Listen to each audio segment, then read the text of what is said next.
మాజీ సీఎం కేసీఆర్ పై చెన్నూరు ఎమ్మెల్యే సంచలన కామెంట్స్ చేశారు. కాళేశ్వరం ప్రాజెక్టు పేరుతో కేసీఆర్ 1,50,000 కోట్లు వృధా చేశారని చెన్నూరు ఎమ్మెల్యే వివేక్ వెంకటస్వామి విమర్శించారు. ఆ 1,50,000 కోట్ల నిధులు ఉంటే రాష్ట్రంలో అందరికీ డబుల్ బెడ్రూమ్ ఇళ్లు దక్కేవన్నారు.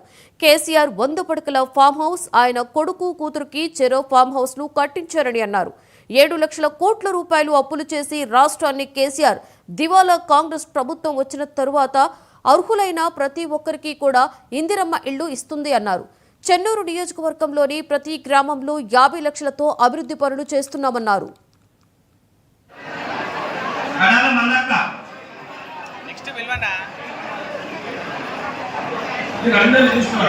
కోవిడ్ టైంలో ఎక్కువ హాస్పిటల్ ఛార్జెస్ అయినప్పుడు ఆనాటి టీఆర్ఎస్ ప్రభుత్వం మనకు ఏమి నిధులు కేటాయించలేదు.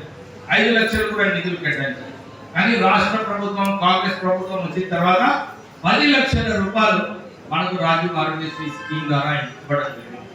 అంతేకాదు ఎవరికైతే పెద్ద ఆపరేషన్ అయింది, 20 లక్షలు అయింది, 15 లక్షలు అయింది, వీళ్ళకు కూడా 10 లక్షలు రాజీవ్ ఆరోగ్యశ్రీ కింద మనకు నిధులు వస్తాయి.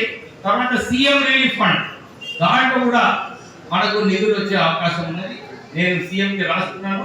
సీఎం కూడా పెద్ద మనసుతో ఇంతకుముందు 400 కోట్ల సీఎం రిలీఫ్ ఫండ్ లో నిధులు ఇస్తే మన రాష్ట్ర ముఖ్యమంత్రి 900 కోట్ల రూపాయలు ఎవరికైతే ఆధారం ఉన్నదో వాళ్ళందరికీ నిధులు ఇచ్చడానికి ఒక మంచి పని చేస్తుంది కదా.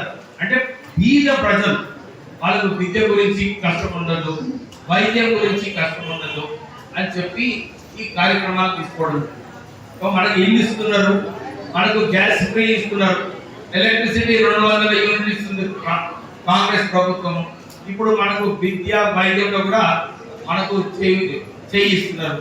మన రాష్ట్ర ప్రభుత్వం మనకు మంచి కావాలని చెప్పి నిధులు దాంట్లో కూడా పెట్టేస్తారు. సో మనకు ఇల్లు, విద్య, వైద్యము, ఎలక్ట్రిసిటీ, మహిళలకు అందరికీ ఫ్రీ బస్ ట్రావెల్, ఎవరైతే బస్ వస్తుందో అందరు ఫ్రీ బస్ ట్రావెల్ చేస్తున్నారు.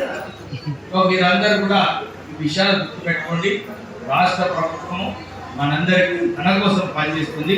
ఎంత దివాలా చేసినప్పటికీ కూడా కేసీఆర్ ప్రభుత్వం 7 లక్షల కోట్ల రూపాయల అప్పు, 60,000 కోట్ల అప్పు ఏదైతే ఉన్నదో దాన్ని 7 లక్షల కోట్ల రూపాయలు